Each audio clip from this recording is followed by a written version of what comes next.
जय हिंद साथियों, स्वागत है आपका self study classes with Sumit Jain YouTube channel में। हिंदी साहित्य की दोस्तों रोज अपनी फनी ट्रिक वाले वीडियो आते हैं, तो आप लोग वीडियो को लाइक जरूर करें और चैनल को सब्सक्राइब कर लें, ठीक है। ऐसी ही बहुत सारी फनी ट्रिक आज हम आपको बताने वाले हैं, पूरा वीडियो आपको जरूर देखना है दोस्तों। हिंदी साहित्य में आपने देखा होगा कि साहित्य अकादमी पुरस्कार जिन रचनाओं को मिला है वो रचनाएं सबसे इंपॉर्टेंट आपकी मानी जाती हैं, अधिकांश पेपर में वो रचनाएं पूछी जाती हैं, ठीक है।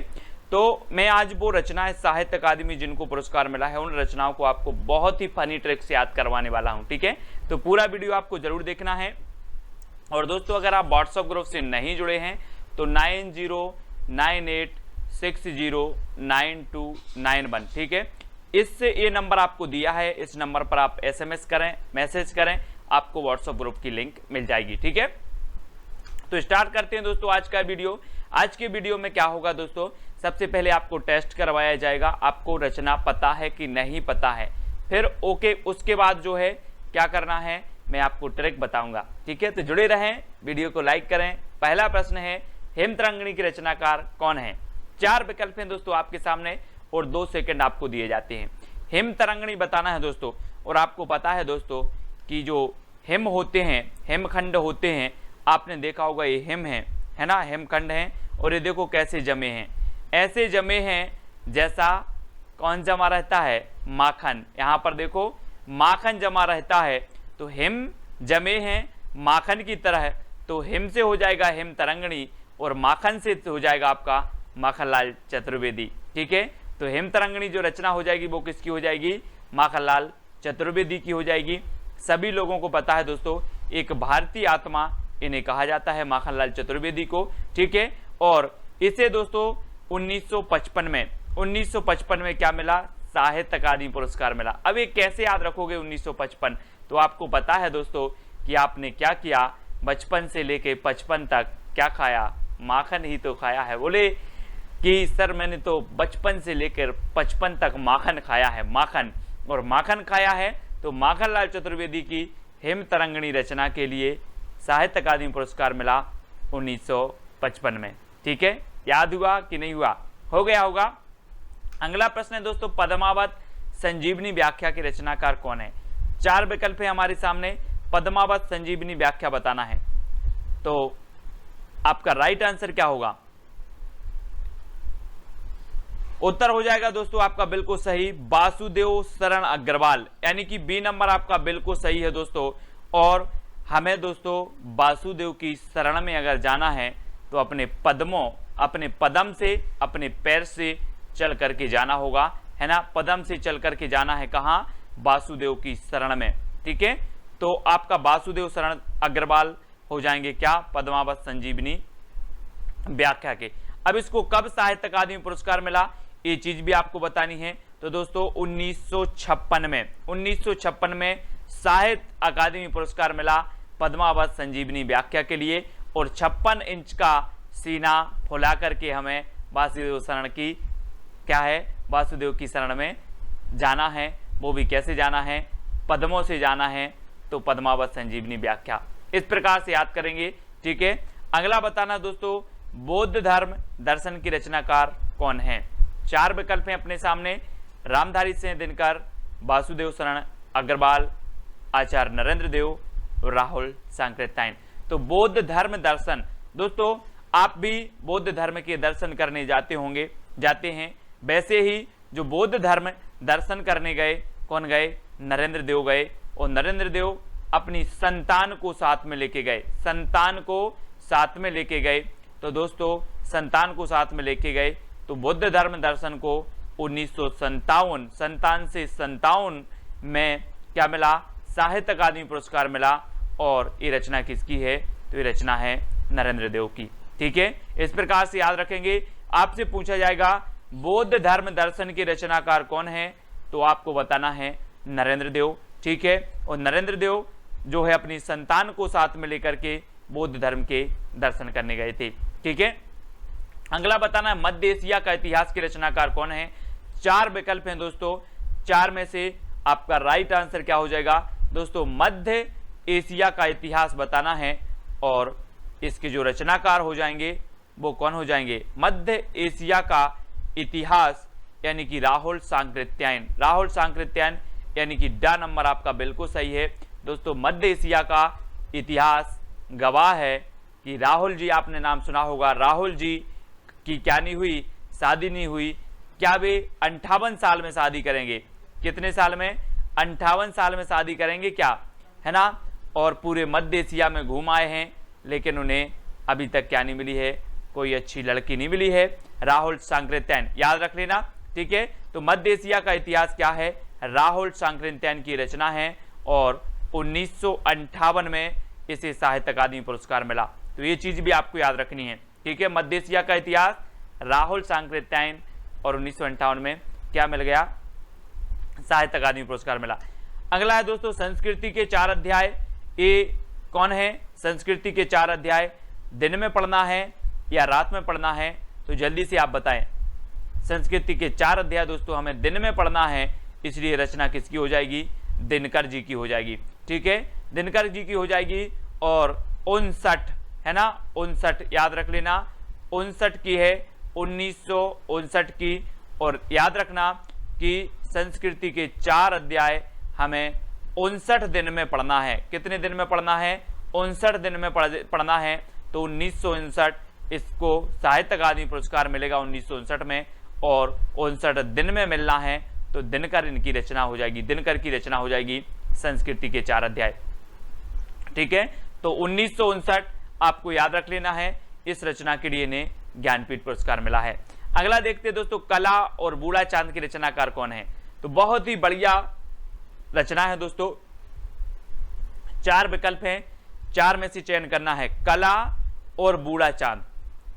तो आपका राइट आंसर क्या हो जाएगा? किसकी रचना है ये? तो अधिकांश लोगों को पता है कि जो कला और बूढ़ा चांद रचना है ये सुमित्रानंदन पंत की है। किसकी है? सुमित्रानंदन पंत की है। ये चीज आप याद रख लेना, है ना। कला और बूढ़ा चांद के बीच क्या है? सुमित्रा है, यानी कि अच्छे मित्र हैं। कला और बूढ़ा चांद अच्छे मित्र हैं। और इसे कब मिलेगा साहित्य अकादमी पुरस्कार? तो इसे मिला है दोस्तों 1960 में। कब मिला है? 1960। अब दोस्तों जब कोई व्यक्ति 60 साल का हो जाता है तो बूढ़ा कहा जाता है, बूढ़ा, है ना, बूढ़ा चांद, है ना। तो 60 साल का हो गया मतलब वो क्या कहलाने लगता है? अब तो यार बोले हम बूढ़े हो गए हैं, बूढ़े 60 साल के हो गए हैं। तो कला और बूढ़ा चांद ये सुमित्रानंदन पंत की रचना है और 1960 में इसे साहित्य अकादमी पुरस्कार भी मिला है। ये चीज भी आपको याद रखनी है, ठीक है। भूले बिसरे चित्र के रचनाकार कौन है? दोस्तों याद रख लेना है कि हमें भूले बिसरे चित्र जो होते हैं, आपको पता है कि जब हम बचपन में रहते थे और हम भगवती की बहुत आराधना करते थे, भगवती की बहुत आराधना करते थे। अब आपको भूले बिसरे चित्र याद आ रहे कि नहीं आ रहे? आपको आ रहे होंगे कि आप भगवती की क्या करते थे? अगरबत्ती लगाते थे, पूजा करते थे, अर्चना करते थे। याद आ रहे हैं कि नहीं आ रहे? आ रहे हैं। तो भूले बिसरे चित्र किसके? भगवती के, यानी कि भगवती चरण वर्मा, है ना। भूले बिसरे चित्र भगवती के, तो भगवती चरण वर्मा। और इसे साहित्य अकादमी पुरस्कार मिल गया 1961 में, ठीक है। कब मिल गया? 1961। ये चीज आपको याद रख लेना है, 61, ठीक है ना। 61 याद रखेंगे। 1960 में आपकी जो कला और बूढ़ा चांद है इसे साहित्य अकादमी पुरस्कार मिल गया और 1961 में भूले बिसरे चित्र के लिए भगवती चरण वर्मा को मिल गया, ठीक है। अगला बताना दोस्तों, कलम का सिपाही की रचनाकार कौन है? कलम का सिपाही। तो 4 विकल्प हैं दोस्तों, आपका बिल्कुल सही आंसर क्या हो जाएगा? आपने देखा होगा दोस्तों कि जो कलम से लिख गया एक बार, कलम से एक बार लिख गया वो क्या हो जाता है? बोले अमर हो गया। कलम से लिख गया मतलब अमर हो गया। तो कलम का सिपाही कौन होगा? अमर हो गया तो अमृत राय, अमृत राय का है, ठीक है। अमृत राय की रचना है कलम का सिपाही और इसे 1963 में साहित्य अकादमी पुरस्कार मिला, ठीक है। तो ये चीज आपको याद रखनी है कि कलम का सिपाही जो रचना है ये दोस्तों अमर हो गई। कलम से जो लिख गया वो अमर हो गया तो अमृत राय, ठीक है। और अमृत कितने लोग पिएंगे? 63 लोग पिएंगे। कितने लोग? 63। आपने पढ़ा होगा 63 सलाह का पुरुष, पढ़े हैं। पुष्पदंत की रचना है एक महापुराण, महापुराण में 63 सलाह का पुरुषों का वर्णन किया गया है। और कलम का सिपाही अमृत राय की पुस्तक है दोस्तों। और अमृत 63 पुरुष पिएंगे, कौन पूछेंगे 63, तो 1963 में इसे साहित्य अकादमी पुरस्कार मिला है। ये चीज आपको याद रखनी है, ठीक है। अगला है दोस्तों आंगन के पार द्वार के रचनाकार कौन है। दोस्तों आंगन के पार द्वार, आंगन में जो द्वार रहता है उसके आप आर पार कितनी बार हुए आपको पता है क्या। बोले सर मुझे नहीं पता, मैं इतना बड़ा हो गया, अज्ञेय है, मुझे पता ही नहीं, ठीक है। अज्ञेय है कितनी बार आर पार हुआ, ठीक है। तो आंगन के पार द्वार की रचना हो जाएगी आपकी अज्ञेय की, और इसे कब मिला 1964 में मिला, ठीक है 64, तो याद रख लेना है 64 में इसे साहित्य अकादमी पुरस्कार मिला आंगन के पार द्वार के लिए, ठीक है। याद रखेंगे कि सर मैं 64 साल का हो गया, मैं 64 साल का हो गया, आंगन के पार द्वार आर पार कितनी बार गया, अज्ञेय है, मुझे ज्ञात नहीं है। कितने साल के हो गए आप, 64 साल के हो गए, है ना। आंगन के आर पार गए, कितनी बार गए, अज्ञेय, ठीक है। इस प्रकार से याद रखेंगे। रस सिद्धांत के रचनाकार कौन है, अज्ञेय, नगेंद्र, जैनेन्द्र या फिर अमृत राय। तो रस सिद्धांत की हमें बताना है दोस्तों। अब वो रस सिद्धांत नहीं समझ लेना कि जो रस सिद्धांत भरत मुनि ने दिया था, लेकिन ये रस सिद्धांत रचना है। और ये रस सिद्धांत किसकी है, तो ए याद रखना है दोस्तों, ये आपकी डॉक्टर नगेंद्र की है। किसकी है, नगेंद्र की है, नगेंद्र की, है ना। और आपको पता है कि नाग, नगेंद्र से आप याद रखेंगे नांग, और नांग में जो विष का रस होता है, विष का क्या होता है, रस होता है ना। तो रस होता है दोस्तों किसमें, नांग में होता है, ठीक है। कौन सा होता है, विष का रस होता है। और 1965 में जो है क्या मिला आप इन्हें, साहित्य अकादमी पुरस्कार मिला। या फिर ऐसे भी याद रख लेंगे कि नांग पंचमी को हम नांग को रस पिलाते हैं, है ना। याद रख लेना, नांग को रस पिलाते हैं। तो रस सिद्धांत डॉक्टर नगेंद्र की है, और 1965 में जो है इसे क्या मिला, साहित्य अकादमी पुरस्कार मिला। तो सभी लोग याद रखेंगे, है ना। और डॉक्टर नगेंद्र हैं दोस्तों, तो डॉक्टर नगेंद्र कैसे हैं, बहुत बुजुर्ग हैं, बोले बहुत बुजुर्ग हैं, 65 साल के हैं, लगभग 65 साल के, है ना। तो 1965 डॉक्टर नगेंद्र की रचना रस सिद्धांत के लिए क्या मिल गया, साहित्य अकादमी पुरस्कार मिल गया। मुक्तिबोध के रचनाकार कौन है, मुक्तिबोध के बताना है दोस्तों। और आपको पता है कि जो जैन लोग होते हैं, जैन लोग बोलते हैं कि हमें मुक्ति मिल जाए, हंसते हंसते हुए मुक्ति मिल जाए, है ना। इस संसार के सुख दुख से मुझे कुछ नहीं लेना देना, मुझे मुक्ति मिल जाए, इस संसार से मुक्ति मिल जाए। कौन लोग बोलते हैं, जैन लोग, है ना, यही बोलते हैं। महावीर भगवान ने कहा है कि शरीर का कल्याण मत करो, आत्मा का कल्याण करो, आत्मा की मुक्ति करो, है ना। तो मुक्तिबोध जैनेन्द्र कुमार की रचना है। और दोस्तों 1966 में इसे क्या मिला, 1966 में मिल गया दोस्तों, क्या मिल गया, यानी साहित्य अकादमी पुरस्कार मिल गया। और दोस्तों याद रख लेना, ये आपकी है मुक्तिबोध की। और 66 मतलब क्या हो जाएगा, अगर किसी को बहुत अच्छे से मुक्ति मिल जाती है, मोक्ष मिल जाता है, मतलब वो क्या लग गया दोस्तों, डबल छक्का, है ना। आप जैसे 6 लगता है मैच में और खुश होते हो, ऐसे ही अगर किसी को अच्छी मुक्ति मिल जाए, है ना, तो वो डबल छक्का हो जाएगा, है ना, डबल खुशी आपको मिल जाएगी, है ना। 6 तो 1966 याद रखेंगे। 1966 मुक्तिबोध को, जैनेन्द्र कुमार की मुक्तिबोध रचना को साहित्य अकादमी पुरस्कार मिला। अमृत और विष के रचनाकार कौन है, तो अमृत और विष आपको पता है दोस्तों, ये यहाँ पर आया है अमृत, और यहाँ पर भी हम देख रहे हैं अमृत। तो अमृत और विष के रचनाकार कौन होंगे, अमृतलाल नांगर, ठीक है। कौन होंगे, अमृतलाल नांगर होंगे। और इनकी एक रचना है अमृतलाल नांगर की, अमृत और विष।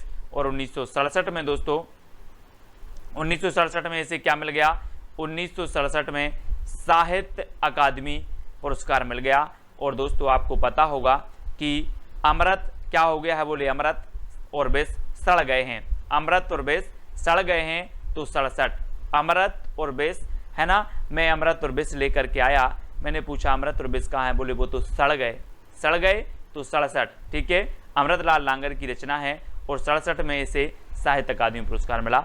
इस प्रकार से याद रखेंगे। दो चट्टाने की रचनाकार कौन है दोस्तों, दो चट्टाने, आपको पता है कि जो है बच्चन परिवार में 2 चट्टाने हैं, 2 चट्टाने, बोले हरिवंश राय बच्चन बोले कि अभी 2 चट्टाने और होनी है, एक अमिताभ बच्चन और एक अभिषेक बच्चन, 2 चट्टानें और होनी है। तो 2 चट्टानें एक किसकी होंगी दोस्तों, बच्चन की होंगी, यानी कि हरिवंश राय बच्चन, है ना। और आपको पता है 2 चट्टानें अभी भी हैं, है ना। और दोस्तों इसको कब मिला, तो 1968 में मिला, 1968 में मिला, ठीक है। और आपको पता है कि जो चट्टानें होती हैं वो बिल्कुल अड़ी रहती हैं, अड़ग रहती हैं, है ना। कौन, चट्टानें कैसी रहती हैं, अड़ग रहती हैं, अड़ी रहती हैं। अड़ी से आपका उत्तर हो जाएगा 68, अड़ा रहता है। बोले वो चट्टान ऐसा है, वो चट्टान का जो पर्वत है वो ऐसा है कि वो अड़ा रहता है, तो 68। 2 चट्टानें हरिवंश राय बच्चन और अड़ी रहती हैं, तो 68, 1968 आपका बिल्कुल सही होगा। राग दरबारी के रचनाकार बताना है दोस्तों। मैंने कई बार बताया है कि राग दरबारी, दरबार में कौन बैठा है, बोले मेरा लाल बैठा है ना। भारत माता बोलती है कि मेरे दरबार में मेरा लाल बैठा है, मतलब वीर सपूत बैठे हैं मेरे लाल, है ना। तो राग दरबारी के रचनाकार कौन होंगे, श्रीलाल शुक्ल होंगे। और इसे 1969 में इसे साहित्य अकादमी पुरस्कार मिला दोस्तों। और आपको पता है कि एक भारत माता के लाल का जन्म हुआ था 1869 में, 1869 यानी कि महात्मा गांधी का जन्म हुआ था, है ना। और ये भी भारत माता के लाल थे, ठीक है। और 1969 में भी राग दरबारी को क्या मिल गया, साहित्य अकादमी पुरस्कार मिल गया। और दोस्तों ऐसे ही कई लालों का जन्म हुआ। तो श्रीलाल शुक्ल की 1869 से लेकर के आपको लगा लेना है 100 साल वर्ष 1969, ठीक है। बोले भारत माता के लाल का जन्म हुआ था 1869 में, इसकी 100 साल बाद मतलब 1969, ऐसे याद करना, ठीक है। राग दरबारी। निराला की साहित्य साधना के रचनाकार कौन है, निराला की साहित्य साधना बहुत ही बढ़िया है दोस्तों। निराला की जो कहानी है बहुत ही दुख भरी कहानी है। और दोस्तों इन्होंने साहित्य की सेवा की, साहित्य की साधना की, वो सब छोड़ के, विलासिता का जीवन छोड़ के, विलास का जीवन छोड़ के निराला जी ने साहित्य की साधना की, है ना। काय का जीवन छोड़ के, विलास का। तो निराला की साहित्य साधना किसकी रचना हो जाएगी, रामविलास शर्मा, रामविलास शर्मा की रचना होगी। और इसे 1970 में साहित्य अकादमी पुरस्कार मिला। और दोस्तों ये विलासपूर्ण जीवन को छोड़कर 70 साल तक क्या करते रहे, हिंदी साहित्य की साधना करते रहे, सेवा करते रहे, ठीक है। कब तक, 70 साल तक, ठीक है। तो 1970 में इसे क्या मिलेगा, साहित्य अकादमी पुरस्कार मिल जाएगा, ऐसे याद करेंगे। अगला है कविता के नए प्रतिमान की रचना कौन है, कई बार पूछी गई है दोस्तों। कविता के नए प्रतिमान, है ना। और नए प्रतिमान, और आपको पता है दोस्तों कि आप क्या करते हो, नए नए नाम रखते हो। जब बच्चा पैदा होता है, बच्चा का जन्म होता है, तो आप क्या करते हो, नए नए क्या रखते हो, नाम रखते हो। तो नए प्रतिमान, है ना, तो क्या हो जाएगा, नाम रखते हो तो नामवार से, है ना। कविता के नए प्रतिमान नामवार से की रचना हो जाएगी, ठीक है। और इसे कब मिला दोस्तों, तो 1971 में मिला, 1971 में इसे साहित्य अकादमी पुरस्कार मिला। ये चीज भी आपको याद रखनी है, ठीक है। और दोस्तों जब जन्म होता है तो आप कितने नाम रखते हो, एक, बोले एक नाम रख रहे हैं, 71, ठीक है। तो याद रख लेना 71 में इन्हें क्या मिला है, एक रख रहे हो तो लास्ट में एक भी आएगा, ठीक है ना। इस प्रकार से रखेंगे। और कविता के नए प्रतिमान, ये रचना तो हमेशा पूछी जाती है, किसकी रचना है, तो नामवार सिंह की है, ठीक है। बुनी हुई रस्सी के रचनाकार कौन है दोस्तों, बुनी हुई रस्सी, 4 विकल्प हैं, 2 सेकंड भी आपको दिए जाते हैं। और आपका बिल्कुल सही आंसर होगा भवानी प्रसाद मिश्र। दोस्तों एक चीज बताना, जब आप भवानी के दर्शन करने जाते हो तो वहां पर एक क्या है, पचरंगा धागा की बुनी हुई रस्सी रखी रहती है ना। बोले बुनी हुई रस्सी रखी है बेटा, और ये अपने कलाई में बांध लेना, कल्याण हो जाएगा। कहाँ पर जाते हो, भवानी के पास। किसके पास, भवानी के पास जाते हो, बुनी हुई रस्सी बांध के आते हो, और बोले कल्याण हो जाएगा। तो बुनी हुई रस्सी आपको कहाँ मिलती है, भवानी के पास। तो भवानी प्रसाद मिश्र इसकी रचनाकार होंगे। और 1972 में, है ना, 1972 में इसे साहित्य अकादमी पुरस्कार मिल गया। और दोस्तों आपको पता है कि जो है भवानी की कृपा से बहत भी तर जाता है, बहत से बहत्तर, है ना, 72, है ना। तो याद रख लेना 72 होता है, जो कुछ भी होता है वो क्या होता है, 72 होता है। जब आप बुनी हुई रस्सी बांध लेते हो भवानी की, तो जो कुछ भी होगा वो कैसा होगा, 72 होगा। 72 से आपका बनेगा 72, यानी 1972 में इसे साहित्य अकादमी पुरस्कार मिला। ठीक है, अगला बताना है दोस्तों, आलोक पर्व के रचनाकार कौन है। तो 4 विकल्प हैं आपके सामने, आलोक पर्व। और मैंने कई बार आपको बताया है कि पर्व हमारे भारत में हजारों पर्व होते हैं। कैसे होते हैं, हजारों पर्व होते हैं।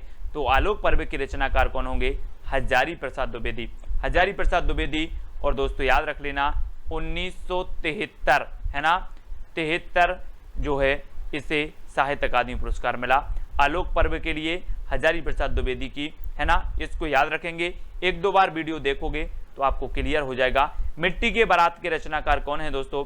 तो मैंने आपको कई बार बताया है कि जब शिव जी की बारात आई, और बारात में आपने सुना होगा कि बोले भूत ऊत भी नाच रहे थे बारात में, है ना, नाच रहे थे भूत ऊत, तो भभूत अभूत लगा कर आए होंगे। तो ऐसी लग रही होगी कि मिट्टी की बारात आ गई। कौन की आ गई मिट्टी की बारात, शिव जी की मिट्टी की बारात आ गई। और दोस्तों इसे मिला कब, 1974 में। 1974 में तो 74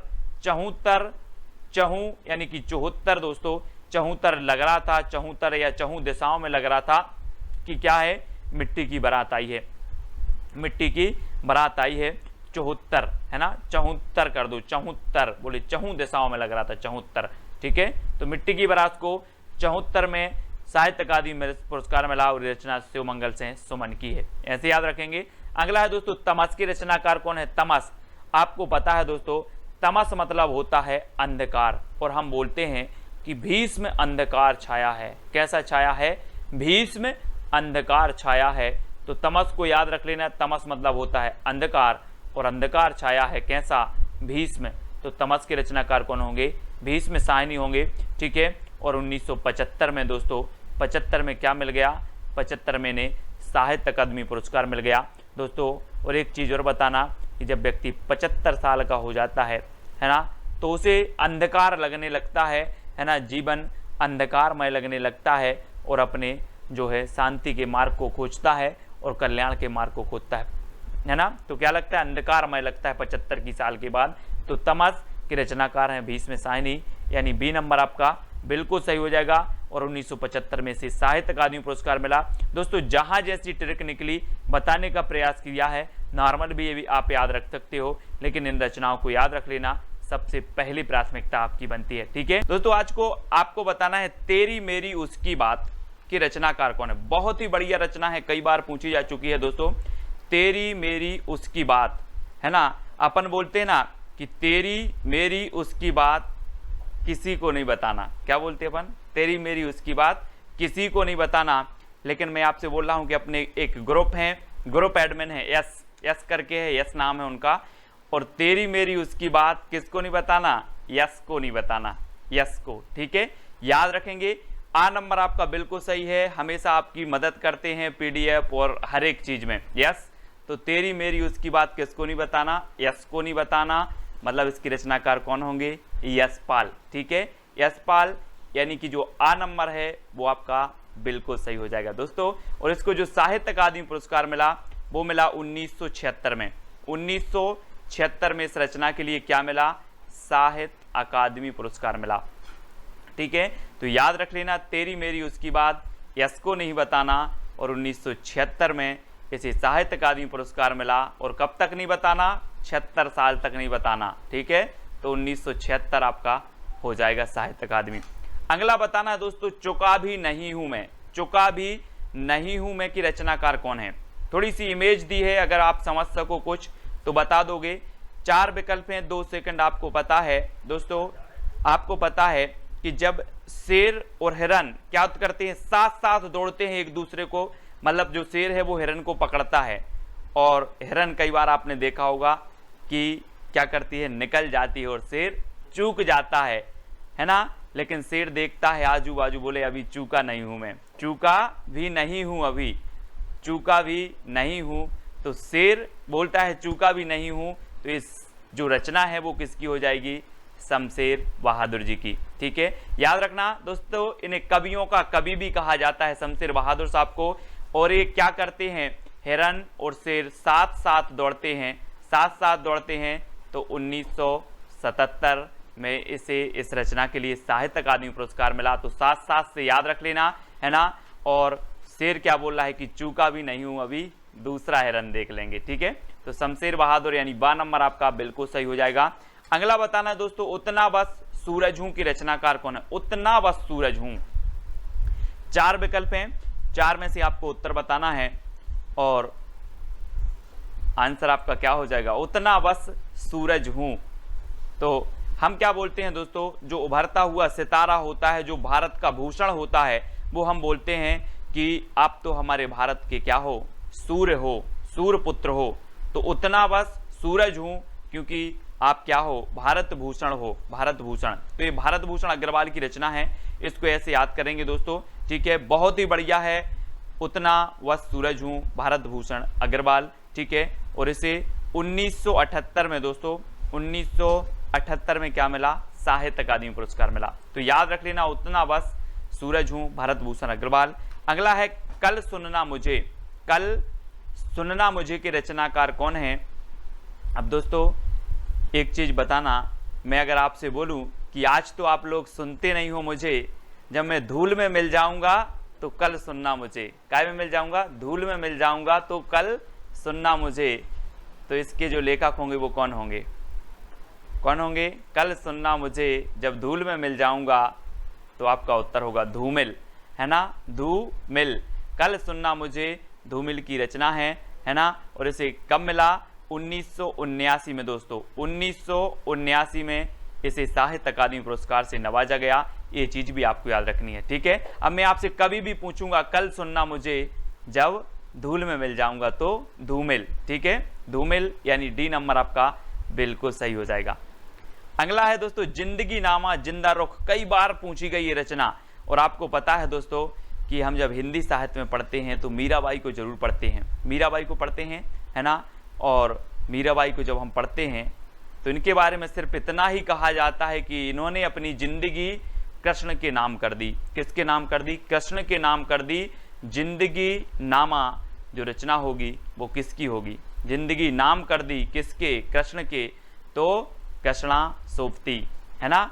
जिंदगी नामा जिंदा रुख ये कृष्णा सोबती की है, क्योंकि जिंदगी नाम कर दी साहब, है ना, कृष्ण के। तो कृष्णा सोबती आ नंबर आपका बिल्कुल सही है। और 1980 में दोस्तों, 1980 में क्या मिला? क्या मिला? यानी साहित्य अकादमी पुरस्कार मिला जिंदगी नामा जिंदा रुख के लिए, ठीक है। याद रख लेना, मैं कभी भी पूछूं जिंदगी नामा के रचनाकार कौन है, आप बता दोगे सर जिंदगी नाम कर दी कृष्ण के, ठीक है। तो कृष्णा सोबती, है ना। अगला बताना ताप के ताए हुए दिन। दोस्तों दिन बहुत सारे आते हैं, सुख के दिन आते हैं, दुख के आते हैं। वैसे ही ताप के ताए हुए दिन आए हैं, और आप ताप के ताए हुए दिन कैसे देख रहे हो? अपने लोचन से देख रहे हो। यहाँ पर देखो ये लोचन है ना। और त्रिलोचन यानी कि जिसकी 3 आंखें हो, है ना, वो त्रिलोचन। और ताप के ताए हुए दिन हमने कैसे देखे? लोचन से देखे, तो त्रिलोचन, है ना, त्रिलोचन। अब मैं कभी भी पूछूंगा कि ताप के ताए हुए दिन ये रचना किसकी है, आप बता देना कि सर ताप के ताए हुए दिन आए तो जरूर थे, लेकिन हमने लोचन से देखे थे, त्रिलोचन से देखे थे, ठीक है। तो त्रिलोचन यानी कि बी नंबर आपका बिल्कुल सही हो जाएगा। अगला देखें विकलांग श्रद्धा का दौर के रचनाकार कौन है? 4 विकल्प हैं दोस्तों। विकलांग श्रद्धा का दौर, श्रद्धा आपने देखी होगी दोस्तों। श्रद्धा अपन बोलते हैं यार, पूर्ण श्रद्धा से आप अगर काम करोगे तो आपका काम सफल होगा। लेकिन लोगों की आजकल की जो श्रद्धा है वो कैसी हो गई है? विकलांग हो गई है। कैसी हो गई श्रद्धा? विकलांग हो गई है। और इसके बारे में हरि यानी कि भगवान शंकर भी सोचते हैं कि लोगों की श्रद्धा विकलांग हो गई है। तो विकलांग श्रद्धा का दौर है ये। हरि मतलब भगवान और शंकर मतलब शंकर जी। तो हरि शंकर परसाई, है ना, व्यंग्यकार है दोस्तों, हरि शंकर परसाई, ठीक है। हरि के प्रति, शंकर के प्रति लोगों की श्रद्धा विकलांग होती जा रही, इसलिए बहुत सारे क्या है संकट आ रहे हैं। श्रद्धा बना के रखो, श्रद्धा को क्या नहीं करना? विकलांग नहीं करना। तो विकलांग श्रद्धा का दौर हरि शंकर परसाई, ठीक है, ऐसे याद रखेंगे। और दोस्तों इसे 1982 में क्या मिला? साहित्य अकादमी पुरस्कार मिला। साहित्य अकादमी पुरस्कार मिला 1982 में। और ये ताप के ताए हुए दिन के लिए मिला 1981 में। ये चीज भी आपको याद रखनी है, ठीक है। ताप के ताए हुए दिन लोचन से देखे और 81 जो है बार देखे, है ना। और 1981 इसका रचना साहित्य अकादमी पुरस्कार मिला। और ये विकलांग श्रद्धा का दौर, हरिशंकर परसाई व्यंग्यकार हैं, 1982 में से साहित्य अकादमी पुरस्कार मिला दोस्तों। अब दोस्तों खूंटियों पर टंगे लोग, खूंटियों पर टंगे लोग, अब ऐसा नहीं लग रहा कि खूंटियों, अगर खूंटी होती तो एक व्यक्ति, और खूंटियों पर यानी कि बहुत सारे लोग खूंटियों पर टंगे हैं। अब बहुत सारे लोग टंगे हैं तो हमें क्या करना पड़ेगा, सर्वे करना पड़ेगा, सर्वे कि यार कितने लोग टंगे हैं ऐसे खूंटियों पर। तो खूंटियों पर टंगे लोगों का क्या करना है, सर्वे करना है।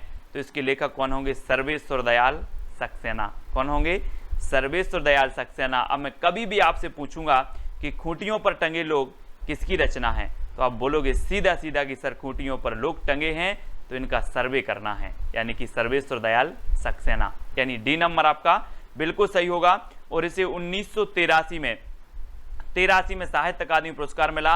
और आपने सर्वे किया तो कितने लोग टंगे थे, 83 लोग टंगे थे। कितने, 83। तो 1983 में से साहित्य अकादमी पुरस्कार भी मिल गया, खूंटियों पर टंगे लोग, है ना। अगला है लोग भूल गए हैं, लोग भूल गए हैं किसे, पहले बोलते थे रघुवीर सहाय करना, राम सहाय करना, आज तो लोग भूल गए हैं रघुवीर को, है ना। लोग भूल गए हैं किसको, रघुवीर को। पहले तो बोलते थे रघुवीर सहाय, मुंह से आवाज निकली रघुवीर सहाय करना, लोग भूल गए हैं, यानी कि कैसे, रघुवीर। आ नंबर आपका बिल्कुल सही है ना। वो आपने सुना होगा दोस्तों, क्या होगा कि दुख में सुमरन सब करें, सुख में करे ना कोई, और सुख में सुमरन सब करे तो दुख काहे को हो। इसलिए लोग भूल गए हैं, है ना, क्योंकि लोगों के पास सुख आ गया है। मत भूलो रघुवीर को और यही सहाय करेंगे। तो लोग भूल गए हैं रघुवीर सहाय की रचना है, बहुत बढ़िया है, पूछी जाती है। और 1984 में इसे साहित्य अकादमी पुरस्कार भी मिला है। ठीक है दोस्तों, मैं एक बात जरूर कहूंगा कि जितनी भी साहित्य अकादमी पुरस्कार से पुरस्कृत रचनाएं हैं, ज्ञानपीठ, व्यास सम्मान, ये सबसे पहले आपके लिए महत्वपूर्ण होती हैं, है ना, क्योंकि ये रचनाएं अधिकांश पूछी जाती हैं। तो लोग भूल गए हैं कैसे, रघुवीर सहाय। ठीक है, कब्बे और काला पानी की रचनाकार कौन है दोस्तों, कब्बे और काला पानी। आपने सुना होगा दोस्तों, आजादी के पूर्व काले पानी की सजा होती थी। काले पानी की सजा यानी कि अगर एक काले पानी की सजा हो गई अगर व्यक्ति को, तो वो वापस नहीं आ पाता था कभी। काले पानी की सजा, है ना। अंडमान निकोबार द्वीप आपने देखा होगा, वहां पर इसको समुद्र के उस पार भेज दिया जाता था और वहां से वापस नहीं आता था कभी व्यक्ति। और कब्बे और काला पानी, यहां पर आप देखो समुद्र में एक साइड काला पानी है और एक साइड कैसा है, निर्मल पानी है। तो हमें कैसा पानी पीना है, काला पानी नहीं पीना, हमें निर्मल पानी पीना है। कैसा, निर्मल। तो कब्बे और काला पानी की रचनाकार कौन होंगे, निर्मल वर्मा। बोले सर मुझे काला पानी नहीं पीना, मुझे तो निर्मल पीना है। तो काला पानी और निर्मल वर्मा, है ना, ये काला पानी, इसी का संबंध किससे होगा, निर्मल पानी से। तो निर्मल वर्मा इसके रचनाकार होंगे। और 1985 में इसे क्या मिला, साहित्य अकादमी पुरस्कार मिला। ये चीज भी आपको याद रखनी है। मैं कभी भी अब पूछूंगा, आप कभी नहीं भूलोगे। मैं बोलूंगा कब्बे और काला पानी, तो आप बता दोगे कि काला पानी नहीं सर, मुझे निर्मल पानी पीना है। तो निर्मल वर्मा। ठीक है, अगला है अपूर्वा के रचनाकार कौन है दोस्तों, ये याद रखना है, बहुत ही बढ़िया रचना है अपूर्वा। और अपूर्वा दोस्तों एक केदारनाथ अग्रवाल जी की रचना है, केदारनाथ अग्रवाल। ठीक है, और आपको पता होगा कि पूर्व में केदारनाथ में एक बहुत भयंकर क्या आई थी, बाढ़ आई थी। तो केदारनाथ में पूर्व में आई थी। तो अपूर्वा ये केदारनाथ अग्रवाल की है। और दोस्तों 1986 में इसे साहित्य अकादमी पुरस्कार मिला, 1986 में अपूर्वा के लिए। ठीक है, और केदारनाथ अग्रवाल इसके रचनाकार हैं। इन्हें कैन का कवि भी कहा जाता है, केदारनाथ अग्रवाल जी को। अगला है दोस्तों मगध के रचनाकार कौन है, मगध। अब एक चीज बताना दोस्तों कि जो मगध है, मगध के जो राजकुमार थे वो क्या करते थे, मगध के आपने क्या पढ़ा था, मगध एक साम्राज्य था, है ना, बहुत बड़ा साम्राज्य था मगध। और मगध यहाँ पर रचना आई है। तो मगध के जो राजा होते थे दोस्तों, जब किसी को सजा देते थे तो वो क्या करते थे, कान पकड़ते थे। क्या पकड़ते, कान पकड़ के सजा देते थे। तो श्रीकांत आपका बिल्कुल सही होगा, श्रीकांत, यानी कि जो डी नंबर है वो आपका बिल्कुल सही हो जाएगा, है ना। श्रीकांत आपका सही होगा, श्रीकांत। ठीक है, यानी डी नंबर आपका बिल्कुल सही होगा। 1987 इसका रचना काल है, क्या है, 1987। ठीक है, रचना काल नहीं मतलब इसे साहित्य अकादमी पुरस्कार मिला है। मगध के रचनाकार हैं श्रीकांत वर्मा और 1987 में इसे साहित्य अकादमी पुरस्कार मिला। ये चीज आपको याद रखनी, ठीक है। अगला है दोस्तों, अरंड के रचनाकार कौन है? अरंड, अरंड मतलब आपको पता है क्या होता है? अरंड मतलब होता है वन, और वन में कौन गए थे? अयोध्या के नरेश श्री राम गए थे वन में कि नहीं गए? 14 साल का वनवास हुआ और कहाँ गए थे? अरंड में गए थे, वन में गए थे। कौन गए थे? नरेश। तो अरंड के रचनाकार कौन होंगे? नरेश मेहता, है ना। ऐसे कॉमन सेंस लगाना है और कुछ भी नहीं है ये, ना कोई ट्रैक है ना कुछ, सिर्फ अरंड में कौन गए थे? तो बोले अयोध्या के नरेश गए थे, है ना। तो नरेश मेहता, आ नंबर आपका बिल्कुल सही होगा। और दोस्तों 1988 में इसे क्या मिला? साहित्य अकादमी पुरस्कार मिला अरंड के लिए, ठीक है। नरेश मेहता जी की बहुत ही बढ़िया रचना है, याद रखना। अकाल में सारस की रचनाकार कौन है दोस्तों? अब दोस्तों एक चीज याद रखनी है, एक है केदारनाथ अग्रवाल और एक है केदारनाथ सिंह, ठीक है। केदारनाथ अग्रवाल की रचना अपूर्वा के लिए साहित्य अकादमी पुरस्कार मिला, लेकिन जो अकाल में सारस है ये केदारनाथ सिंह की रचना है, केदारनाथ सिंह, है ना। और इसे भी साहित्य अकादमी पुरस्कार मिला, यानी बी नंबर आपका सही हो जाएगा। और अकाल में सारस कहाँ जा रहे थे? केदारनाथ जा रहे थे। अकाल में सारस, ये सारस हैं दोस्तों, सारस, है ना। और सारस आपने देखे होंगे। और ये कहाँ जा रहे थे अकाल में? केदारनाथ जा रहे थे, केदारनाथ। तो केदारनाथ अग्रवाल, केदारनाथ सिंह की रचना है अकाल में सारस। और 1989 में दोस्तों इसे साहित्य अकादमी पुरस्कार मिला। ये चीज भी आपको याद रखनी है, ठीक है, 89। अगला है नीला चांद के रचनाकार कौन है दोस्तों? नीला चांद। और दोस्तों आपने देखा होगा शंकर जी को, आपने देखा है, इनकी मूर्ति को आपने देखा है। इनकी सिर पर यहाँ पर एक चांद का वो रहता है, चांद का चित्र बना रहता है इस प्रकार से। तो नीला चांद, यहाँ पर देखो तस्वीर में देखो शंकर जी की, जरा प्रणाम कर दो सभी लोग, है ना। और ये नीला चांद है, किसके सिर पर है? शिव जी के। तो ये नीला चांद रचना किसकी होगी? किसकी होगी? शिव प्रसाद सिंह की, ठीक है। अब किसी और की तो नहीं होगी? बोले सर नहीं होगी। अब जब नीला चांद आपने दिखा ही दिया है, ये नीला चांद तो कभी नहीं भूलेंगे शिव प्रसाद सिंह। और इसे मिला 1990 में। 1990 में क्या मिल गया दोस्तों? साहित्य अकादमी पुरस्कार मिला, साहित्य अकादमी, ठीक है। इसको आपको याद रखना है दोस्तों। मैं वक्त के हूँ सामने, मैं वक्त के हूँ सामने, मैं अगर किसी से बोलूं कि मैं वक्त के हूँ सामने, तो वो बोलेगा यार वक्त के सामने क्यों खड़ा है? गिर जा, क्या कर? गिर जा। तो मैं वक्त के हूँ सामने क्यों खड़ा है? गिर जा, यानी कि गिरजा कुमार माथुर, ठीक है। गिरजा कुमार माथुर इसके रचनाकार हो जाएंगे। अब वक्त के सामने खड़े नहीं होना है, गिर जाना है, ठीक है। तो गिरजा कुमार माथुर, मैं वक्त के हूँ सामने, गिरजा कुमार माथुर। और 1991, ठीक है, 1991 में दोस्तों इसे क्या मिला? साहित्य अकादमी पुरस्कार मिला 1991। और 90 में इसे मिला था आपकी नीला चांद के लिए, ठीक है। ये तो आपको पता है, नीला चांद 90 में इसे मिला। 1991 में मैं वक्त के हूँ सामने, इसके लिए साहित्य अकादमी पुरस्कार मिल गया। और ढाई घर के रचनाकार कौन है दोस्तों? अब देखो दोस्तों एक चीज याद रखना कि हमने यहाँ पर पढ़ा कि मैं वक्त के हूँ सामने, गिरजा कुमार माथुर, ठीक है। लेकिन ढाई घर, अब यहाँ पर कॉमन सेंस लगाना, ढाई घर हो कैसे गया? 3 घर हुए हो, पहले तो होंगे 3 घर, 3 घर में से आधा घर क्या हो गया? गिर गया, गिर गया, बचे कितने? ढाई घर। तो ढाई घर में से आधा, 3 में से आधा गिरा, क्या गिरा? घर गिरा। तो कौन होंगे? गिरा तो गिरिराज किशोर, है ना। गिरिराज किशोर बोले आधा घर गिर गया है, गिर गया है तो गिरिराज किशोर, ठीक है। बचे कितने घर? ढाई घर। थे कितने? 3 घर थे इस प्रकार से। और यहाँ से आधा घर गिर गया तो बचे ढाई। बोले सर ढाई घर, आधा कहाँ गया? बोले गिर गए। तो गिरिराज किशोर, यानी आ नंबर आपका बिल्कुल सही होगा। ढाई घर के रचनाकार गिरिराज किशोर। और 1992 में इसे क्या मिल गया? साहित्य अकादमी पुरस्कार मिल गया। बहुत ही बढ़िया, कई बार पूछी गई है। अब आप कभी नहीं भूलोगे, आप तो वीडियो देखकर भूल जाना वीडियो को। जब आप परीक्षा हॉल में बैठोगे और क्वेश्चन आपके सामने आएगा तो ये ट्रिक आपको याद आ ही जाएगी। आपको कोई कोड याद नहीं करवा रहा मैं, सिर्फ आप प्रश्न को देखोगे और उत्तर आप 101% सही लगा के आए हुए, ठीक है। ढाई घर की रचनाकार गिरिराज किशोर हैं। अर्धनारीश्वर की रचनाकार बताना है। अर्धनारीश्वर दोस्तों, अर्धनारीश्वर, ये आपने देखा होगा कुछ कुछ लोग ऐसे होते हैं कि उनमें आधे गुण तो होते हैं नारी के और आधे होते हैं पुरुष के, है ना। अब बोले सर बोले यार आधे गुण आप में नारी के आधे पुरुष के हैं, ये कैसा हुआ? अरे बोले अब विष्णु जी हैं सृष्टि के रचयिता, जैसा बनाया भगवान ने वैसा है ना। तो किसने बनाया सृष्टि को? विष्णु जी ने। अब भगवान ने जैसा बनाया यानी कि अर्धनारीश्वर बनाया, तो अर्धनारीश्वर हैं यानी कि विष्णु प्रभाकर। ठीक है, विष्णु प्रभाकर। बी नंबर आपका बिल्कुल सही हो जाएगा। ठीक है, बहुत सारी धारणाएं हैं दोस्तों इस सृष्टि के बारे में, है ना, बहुत सारी हैं। पृथ्वी की रचना कैसे हुई, धार्मिक मान्यताएं हैं, वैज्ञानिक मान्यताएं हैं, सारी मान्यताएं अलग अलग हैं। ठीक है, फिलहाल हमें सिर्फ याद करने का ये माध्यम है ना, और याद अपन करते रहते हैं। कहीं नहीं बहीं की रचनाकार कौन है? दोस्तों अब ये रचना है कहीं नहीं बहीं। अब बोले सर ऐसे कैसे याद होगी? ये होगी कैसे याद होगी?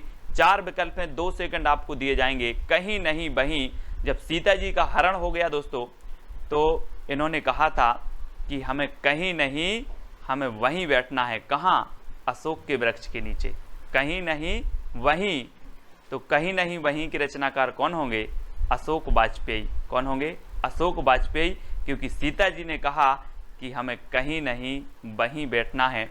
जो शोक को हरता है वो क्या है? अशोक वृक्ष, और अशोक के नीचे बैठना है हमें कहीं नहीं वहीं, यानी कि अशोक के वृक्ष के। तो अशोक वाजपेयी इसके रचनाकार होंगे, और 1994 में इसे साहित्य अकादमी पुरस्कार मिला। बहुत ही बढ़िया रचना है, आप कभी नहीं भूलोगे। बोले कहीं नहीं वहीं, कहाँ? अशोक के वृक्ष के नीचे। ये यहाँ पर देखो चित्र में जरा, ये हनुमान जी आए हैं और सीता जी अशोक के वृक्ष के नीचे बैठी। बोले हमें कहीं नहीं जाना, हम तो वहीं जाना, अशोक के वृक्ष के नीचे। ठीक है, तो इस प्रकार से याद रखेंगे, है ना। कोई दूसरा नहीं की रचनाकार कौन होंगे? कोई दूसरा नहीं, है ना। कभी कभी ऐसा होता है दोस्तों, कैसा होता है? बोले कोई दूसरा नहीं, हमें तो कौन चाहिए? कुंवर चाहिए, कुंवर, है ना। कुंवर किसको बोलते हैं? आप लोग पढ़ते होंगे, कुंवर किसको बोलते हैं?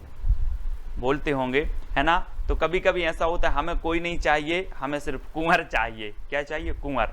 तो कुंवर नारायण, कुंवर नारायण, यानी कि जो आ नंबर है वो आपका बिल्कुल सही होगा। कोई दूसरा नहीं, कुंवर चाहिए, कुंवर आ नंबर। आप लोग अपने अपने हिसाब से याद कर लेना। और 1995 में इस रचना के लिए दोस्तों साहित्य अकादमी पुरस्कार चाहिए। और कितने साल का कुंवर चाहिए? 95 साल का। कितने साल का? 95। ठीक है, तो 95 याद रख लेना। 1995, कुंवर नारायण, कोई दूसरा नहीं, कुंवर चाहिए। 1995 में से साहित्य अकादमी पुरस्कार मिल गया। मुझे चांद चाहिए, लो अब कुंवर चाहिए, अब चांद चाहिए। तो मुझे चांद चाहिए दोस्तों। अब चांद अगर आपको चाहिए है तो ऐसा नहीं मिलेगा। कैसे मिलेगा भाई? जब अपन ऊपर चांद आकाश में है, बोले इंद्र भी रहते वहीं पर, इंद्र से क्या करनी पड़ेगी अपन को? परमिशन लेनी पड़ेगी, परमिशन। बोले मुझे चांद चाहिए। अब चाहिए तो ठीक है, और इंद्र को क्या कहते हैं? सुरेंद्र भी कहते हैं। इंद्र का पर्यायवाची होता है दोस्तों सुरेंद्र। क्या होता है? सुरेंद्र, है ना।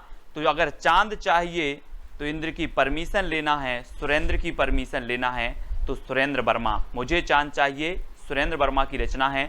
कभी भी याद रख लेना, बहुत अच्छी रचना है मुझे चांद चाहिए, और इसके लिए आपको सुरेंद्र की परमिशन लेनी पड़ेगी, इंद्र की परमिशन लेनी पड़ेगी। और डी नंबर आपका बिल्कुल सही हो जाएगा। ठीक, तो आपसे पहली बार आपसे पूछा जाता है, पहला प्रश्न पूछा जाता है कि अनुभव के आकाश में चांद की रचनाकार कौन है दोस्तों? तो 4 विकल्प हैं आपके, लीलाधर जगूड़ी, अरुण कमल, विनोद कुमार और मंगलेश डबराल। ये 4 में से 2 सेकंड में आपको बताना है दोस्तों। और किसी को अनुभव के आकाश में जाना है दोस्तों, तो उसका जुगाड़ करना पड़ता है। क्या करना पड़ता है? जुगाड़। अनुभव के आकाश में जाना है, अनुभव के आकाश में, है ना, चांद पर जाना है, तो क्या करना पड़ेगा? जुगाड़ करना पड़ेगा, यानी कि जगूड़ी। क्या हो जाएगा? जगूड़ी, लीलाधर जगूड़ी। अनुभव के आकाश में चांद पर अगर जाना है तो जुगाड़ करना होगा, मतलब अनुभव के आकाश में जो चांद के रचनाकार हैं वो कौन हो जाएंगे? लीलाधर जगूड़ी। ठीक है, ये चांद है दोस्तों, और ये अनुभव के आकाश का चांद है, और इस पर जाना है तो यहाँ से आपको जुगाड़ करना पड़ेगा। जुगाड़, राजस्थान में चलता है जुगाड़, है ना। और 1997 में दोस्तों इस रचना के लिए क्या मिला? साहित्य अकादमी पुरस्कार मिला है। ठीक है, अब आपकी अगर संतान बोले कि मुझे अनुभव के आकाश में चांद पर जाना है, तो आप जुगाड़ कर देना। ठीक है, संतान बोलेगी यानी कि 97। ठीक है, 97 में से साहित्य अकादमी पुरस्कार मिला है। ठीक है, ये चीज याद रखनी है दोस्तों। और अगला है नए इलाके में के रचनाकार कौन है? नए इलाके में दोस्तों अब हमें नए इलाके में कमल खिलाना है। क्या खिलाना है? कमल खिलाना है।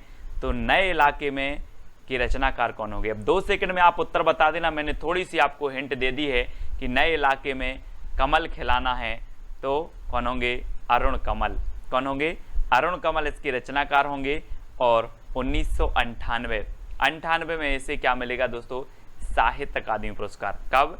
1998 में। अब कभी आपसे पूछा जाएगा नए इलाके में, बोले सर कमल खिलाना है, तो अरुण कमल, ठीक है। और 1998 में इसे कौन सा पुरस्कार मिलेगा? साहित्य अकादमी पुरस्कार मिलेगा, ठीक है। तो ये चीज आपको याद रखनी है। दीवार में एक खिड़की की रचनाकार कौन है दोस्तों? दीवार में एक खिड़की, है ना। तो इसको याद करना है कि कोई आपका विनोद नाम का मित्र है और विनोद के दीवार में एक खिड़की है। क्या कहोगे? विनोद के दीवार में एक खिड़की है, यानी कि दीवार में एक खिड़की के रचनाकार होंगे विनोद कुमार शुक्ल, यानी सी नंबर आपका बिल्कुल सही हो जाएगा, विनोद कुमार शुक्ल, दीवार में एक खिड़की, ठीक है।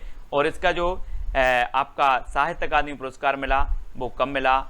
1999 में, ठीक है। याद रख लेना दोस्तों, दीवार में एक खिड़की है मतलब काय का फेर है? 99 का फेर है, इसलिए इस खिड़की को बंद करना है, ठीक है। तो दीवार में एक खिड़की, किसकी दीवार में? विनोद की दीवार में एक खिड़की है, मतलब 99 का फेर है। 99 हम बोलते हैं ना यार, 99 का आंकड़ा है। सचिन तेंदुलकर कई बार 99 पे आउट हुआ, 99 का कुछ तो आंकड़ा होगा ना। तो 1999 में इसे साहित्य अकादमी पुरस्कार मिला। ये चीज़ भी आपको देखनी है। अगला है दोस्तों, हम जो देखते हैं वो कैसा होता है? हम जो देखते हैं वो मंगल मंगल होता है ना। तो मंगलेश डबराल जी की रचना है, हम जो देखते हैं वो कैसा होता है? मंगल मंगल देखते हैं, है ना। कभी हमने अमंगल नहीं देखा, हम जो देखते हैं वो मंगल मंगल देखते हैं, और हम जो देखते हैं वो मंगल मंगल हो जाता है। तो हम जो देखते हैं कैसा देखना है? मंगल मंगल देखना है। मंगल मंगल हो जाए तो मंगलेश डबराल, यानी कि जो विकल्प नंबर आपका डी है वो बिल्कुल सही हो जाएगा। और 2000, जी हाँ दोस्तों, 2000 इसका सन है। 2000 में से साहित्य अकादमी पुरस्कार मिलेगा। और दोस्तों आपको कहीं 2000 रुपये मिल जाएं तो आपका तो मंगल मंगल हो जाएगा, है ना। बोले हम जो देखते हैं वो 2000 का नोट देखते हैं, और बोले मंगल मंगल हो जाता है ना। 2000 का नोट मिल जाए तो मंगल मंगल हो जाएगा। मंगल, डी नंबर आपका बिल्कुल सही होगा। कली कथा बाया बाईपास की रचनाकार कौन है दोस्तों? तो बताना है, 4 विकल्प हैं, 4 में से आपको बताना है। कली कथा बाया बाईपास, तो जल्दी से बताना है।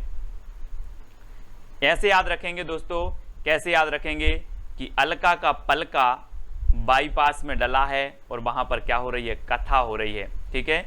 अलका का पलका बाईपास में डला है और क्या हो रही है? कथा हो रही है। तो कली कथा बाईपास की रचनाकार कौन होंगे? अलका श्रावगी, ठीक है। अब याद रखेंगे, कभी नहीं भूलना है, अलका का पलका कहाँ डला है? बाईपास में, और वहां पर क्या हो रही है? कथा हो रही है। सभी को सुनने जाना है, ठीक है। कली कथा बाया बाईपास अलका श्रावगी की रचना है।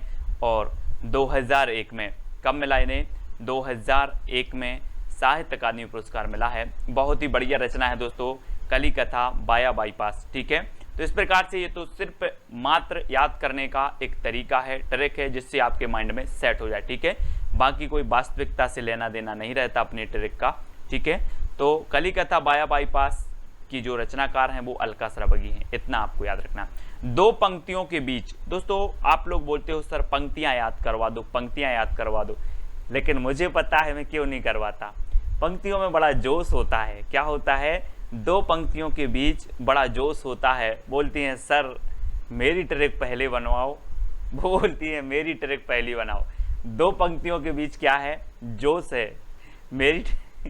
मेरी ट्रिक पहले बनाओ, मेरी ट्रिक पहले बनाओ, ठीक है। इसलिए मैं बना नहीं पा रहा हूँ। 2 पंक्तियाँ बोलती हैं, है ना। 2 पंक्तियों के बीच क्या है? जोश है। तो 2 पंक्तियों के बीच के रचनाकार कौन होंगे? राजेश जोशी। राजेश जोशी यानी कि जोश, है ना, राजेश जोशी। तो जोशी से क्या आएगा? जोश। और 2 पंक्तियों के बीच क्या है? जोश है ना। तो 7 नंबर आपका बिल्कुल सही होगा। और इसे 2002 में, अब 2 पंक्ति आ रही हैं दोस्तों, है ना, 2 पंक्ति आ रही हैं, तो 2002 में क्या मिलेगा?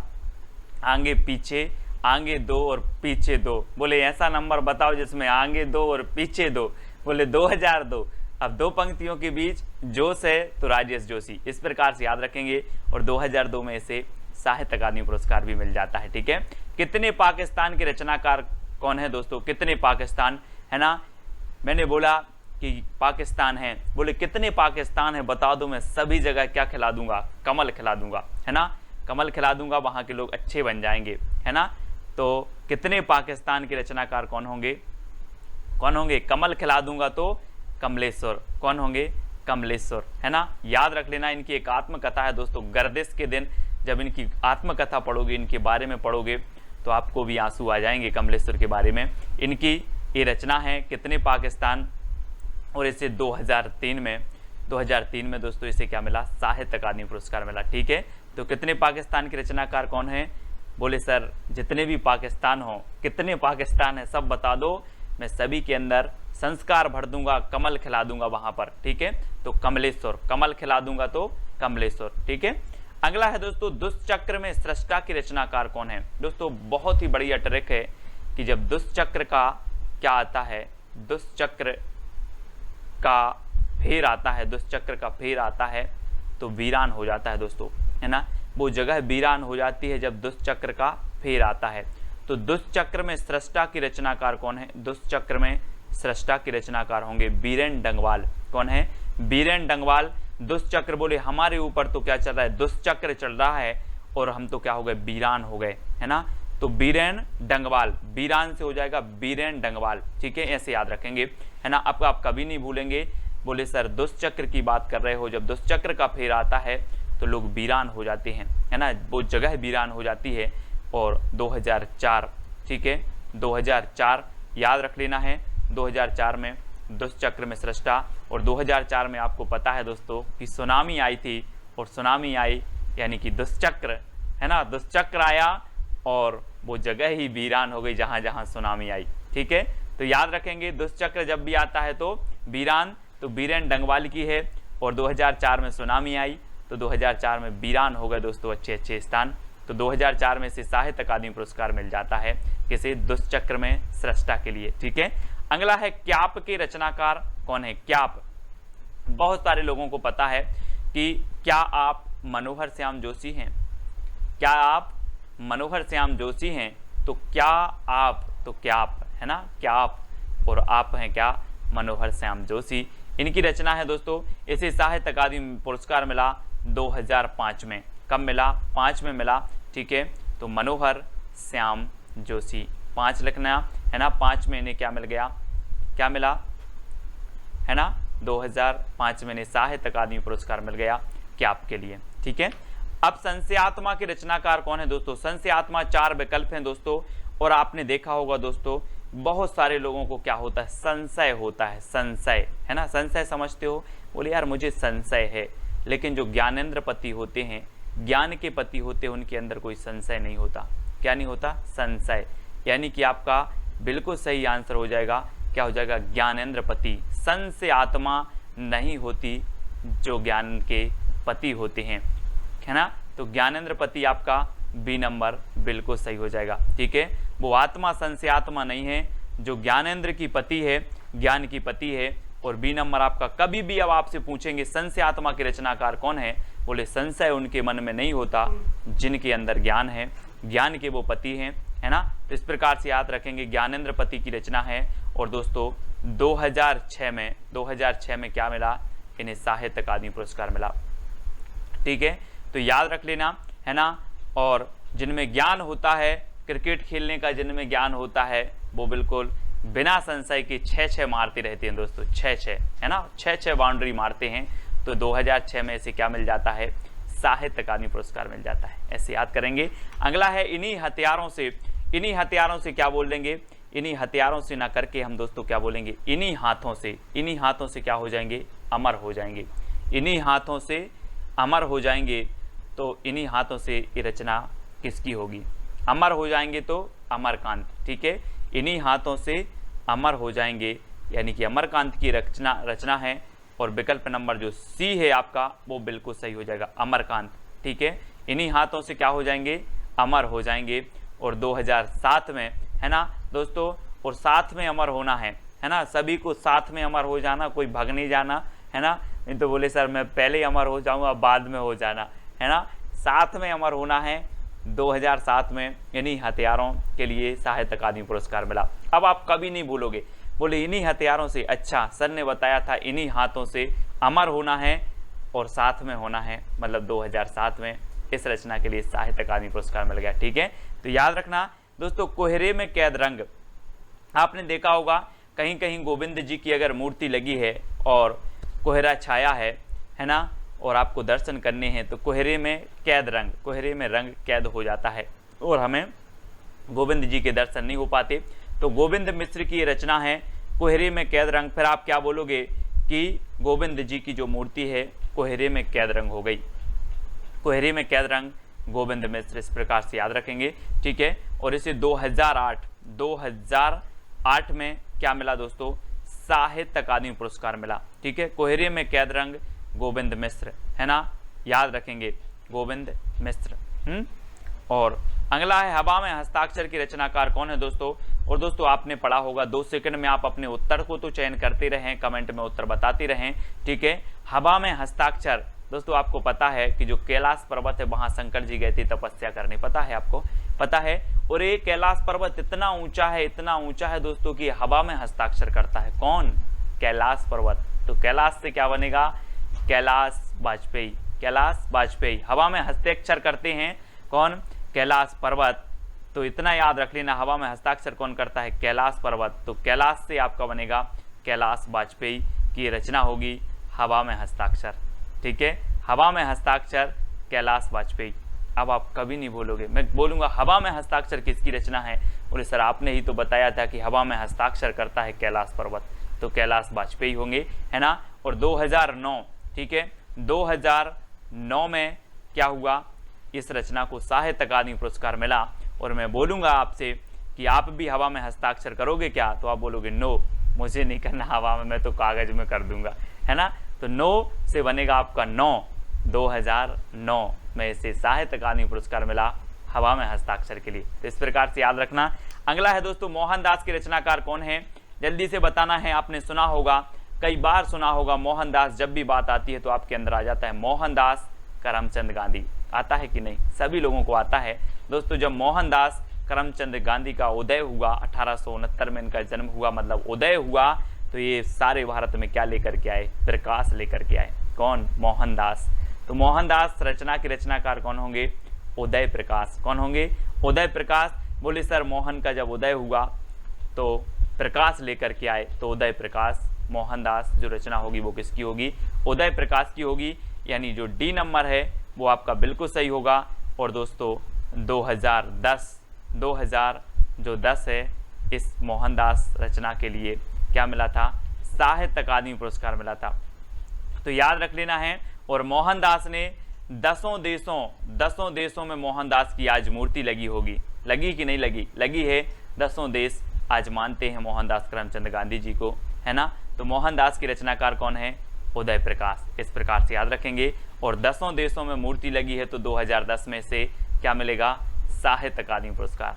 इस प्रकार से जितनी भी साहित्य अकादमी पुरस्कार से पुरस्कृत रचनाएं हैं उनको हम लोग पढ़ते रहेंगे और दोस्तों रटते रहेंगे। अगला क्वेश्चन है, रेहन पर रगदू के रचनाकार कौन है, मनोहर श्याम जोशी, काशीनाथ सिंह, अमरकांत या फिर उदय प्रकाश। रेहन पर रगदू बताना है कौन है, तो जल्दी से आपको बताना है। रेहन पर रगदू बहुत ही बढ़िया रचना है और ये है दोस्तों काशीनाथ सिंह की। किसकी है, काशीनाथ सिंह की रचना है रेहन पर रगदू, याद रखेंगे। और 2011 में दोस्तों क्या मिला, क्या मिला, इसे साहित्य अकादमी पुरस्कार मिला है।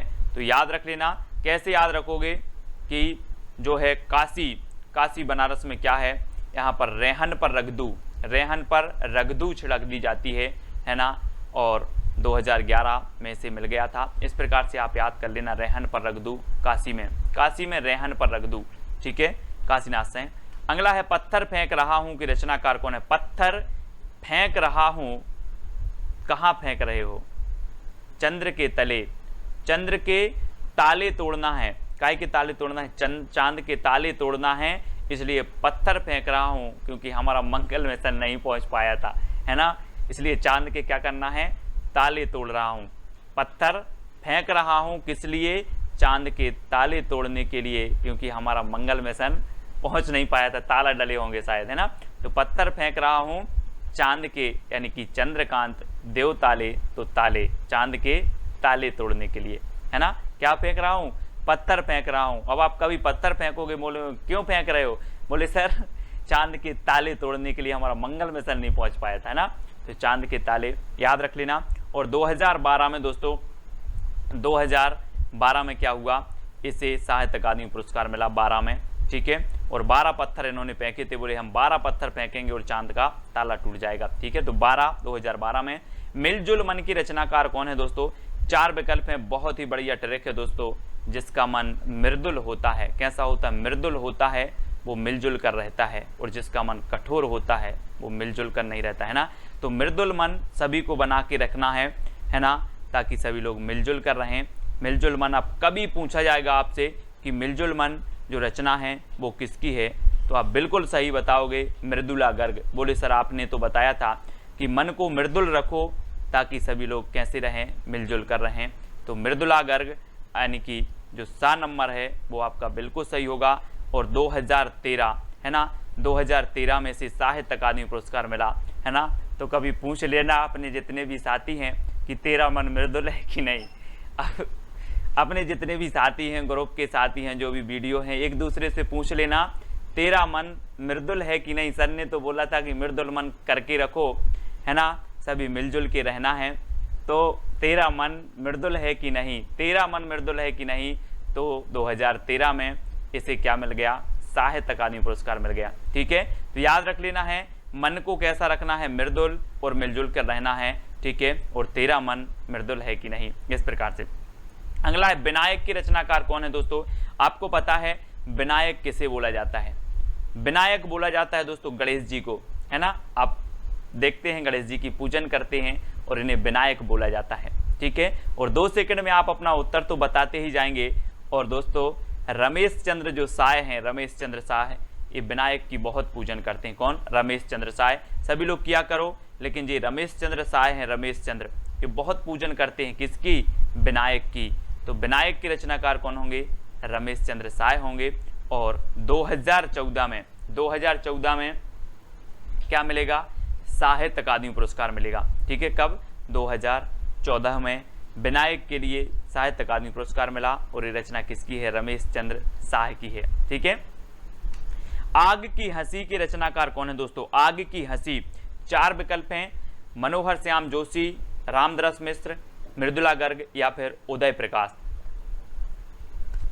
दोस्तों बहुत ही बढ़िया ट्रिक है कि जब सीता जी की जो अग्नि परीक्षा हुई थी, अग्नि परीक्षा हुई तो आग की हंसी भी चाहती थी कि मुझे राम के दरस मिल जाएं। आग की हंसी क्या चाहती थी? कि मुझे राम के दरस मिल जाएं। और आग की हंसी के जो रचनाकार होंगे वो कौन होंगे? रामदरस मिश्र। अब आप कभी नहीं भूलोगे, है ना। बोले सीता जी की रचना, सीता जी की जब अग्नि परीक्षा हुई तो आग की हंसी भी चाह रही थी कि मुझे क्या मिल जाएं? राम के दरस मिल जाएं। यानी कि आपका जो विकल्प नंबर बी है रामदरस मिश्र, बी नंबर आपका बिल्कुल सही हो जाएगा, बी नंबर, ठीक है। और 2015 में दोस्तों, 2015 में क्या मिला, है ना, क्या मिला? इसे साहित्य अकादमी पुरस्कार मिला, ठीक है, 15, है ना। तो याद रख लेना है आपको, पानी डरा यानी 15, है ना। आग अगर जले तो पानी डरा दे, 15 दे, है ना, पानी डरा दे, इस प्रकार से। तो 15 आपको याद रखना, आग की हंसी, रामदरस मिश्र। अगला है दोस्तों पारिजात उपन्यास की रचनाकार कौन है? पारिजात, है ना दोस्तों। पारी ऐसी खेलना है कि जिसका ना सिरा हो, ना सिरा हो ना कुछ भी हो, पारी ऐसी खेलना है ना। जिंदगी की पारी भी अपन को ऐसा खेलना है कि ना सिरा हो, लोग याद करते करते थक जाएं कि उसने कितना अच्छा किया था। तो कोई सिरा नहीं होना चाहिए, ना सिरा, ठीक है। लोग अपने लिए जीते हैं, लेकिन अपन को ऐसा करना है कि लोग याद करते करते थक जाएं, लेकिन ना सिरा ना हो, ऐसी पारी खेलना है जिंदगी की, ठीक है। तो पारिजात से होगा पारी, और पारी खेलना है जिसका ना सिरा हो, तो ना सिरा शर्मा, ना सिरा शर्मा है ना, ना सिरा हो ना अंत हो, ठीक है। तो ना सिरा शर्मा की रचना है पारिजात, उपन्यास है ये, बहुत ही बढ़िया है। और 2016 में दोस्तों क्या है, 2016 में इसे साहित्य अकादमी पुरस्कार मिला। और दोस्तों कई लोग तो 16 साल की उम्र में ही ऐसी पारी खेल देते हैं, ऐसी पारी खेल देते हैं कि उनकी ज़िंदगी का कोई सिरा नहीं रहता, है ना। तो ना सिरा, तो 16 साल की उम्र में तो पारिजात याद रख लेना, बोले पारी खेलना है 16 साल की उम्र में भी पारी खेलना है जिसका ना सिरा हो, इस प्रकार से याद रखेंगे, ठीक है। विश्व मिथक सरित सागर की रचनाकार कौन है दोस्तों, बहुत ही बढ़िया ट्रिक है, आपको कैसे याद रखना, विश्व मिथक सरित सागर, विश्व में बहुत सारी सरिता हैं और सरिता कहाँ मिलती हैं, सागर में, यानी कि सरित सागर, सरित सागर। और दोस्तों आपको पता है कि जो सरिता हो या फिर सागर हो, ये में कई कुंटल मेघ गिरते हैं, काय में, सरिता और सागर में। तो सरित सागर में कई कुंटल मेघ गिरते हैं, तो कुंतल मेघ, रमेश कुंतल मेघ इसके रचनाकार होंगे, क्योंकि सरिता और सागर में कई कुंटल मेघ गिरता है ना।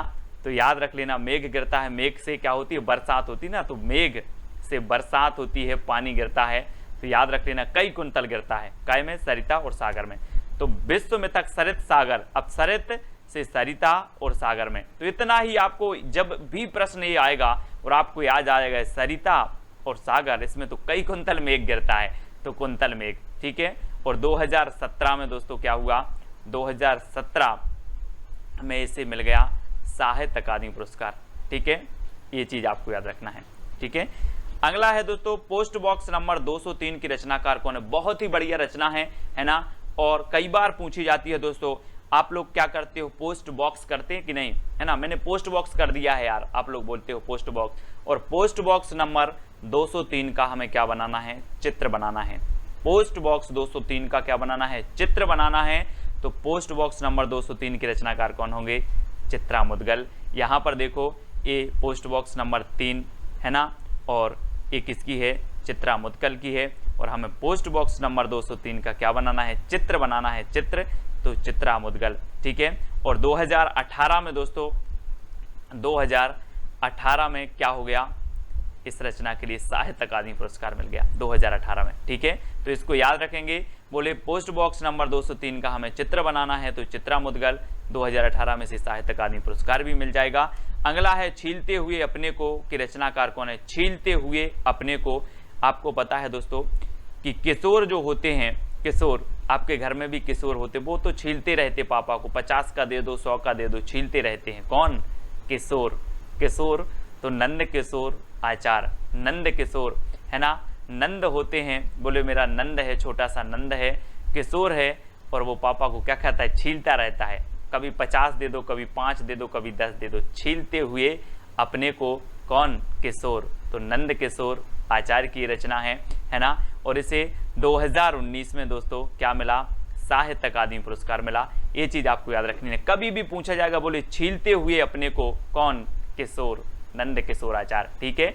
और 2019 में इसे साहित्य अकादमी पुरस्कार मिल गया। और वैसे भी किशोरों की जो आयु होती है वो 18-19 वर्ष की होती है ना, 12 से 18 वर्ष किशोरावस्था कहलाती है, तो ये किशोर ही कहलाते 19। तो इस प्रकार से याद रखना है दोस्तों। अब आपको बताना है कि सबसे अच्छी ट्रिक कौन सी लगी, ठीक है, कमेंट में जरूर बताना। और साहित्य अकादमी पुरस्कार को मैंने आपको पूरा का पूरा याद करवा दिया, लगभग 60 से ऊपर रचनाएं थी, जिनके कुछ के आपको सन भी याद करवाए हैं, है ना, कुछ के सन भी आपको याद हो गए होंगे, कुछ के कवि भी आपको याद हो गए होंगे। वीडियो कैसा लग रहा है कमेंट के माध्यम से बताएं, कहाँ तक आपके लिए बेहतर है, कहाँ तक आपके लिए मददगार है, इस प्रकार के जो वीडियो आ रहे हैं, है ना, वो किस प्रकार से हैं दोस्तों। ये हमारी ट्रिक है, किसी भी प्रकार की कोई भी ट्रिक को आप अन्यथा कभी नहीं लेंगे, है ना, सिर्फ मेरा एक उद्देश्य है याद करवाने का, तो अपन ट्रिक बनाते हैं कि आपको याद हो जाए। मेरा कोई उद्देश्य किसी विशेष से क्या नहीं है, बुराई का नहीं है, किसी भी प्रकार का नहीं है, ठीक है।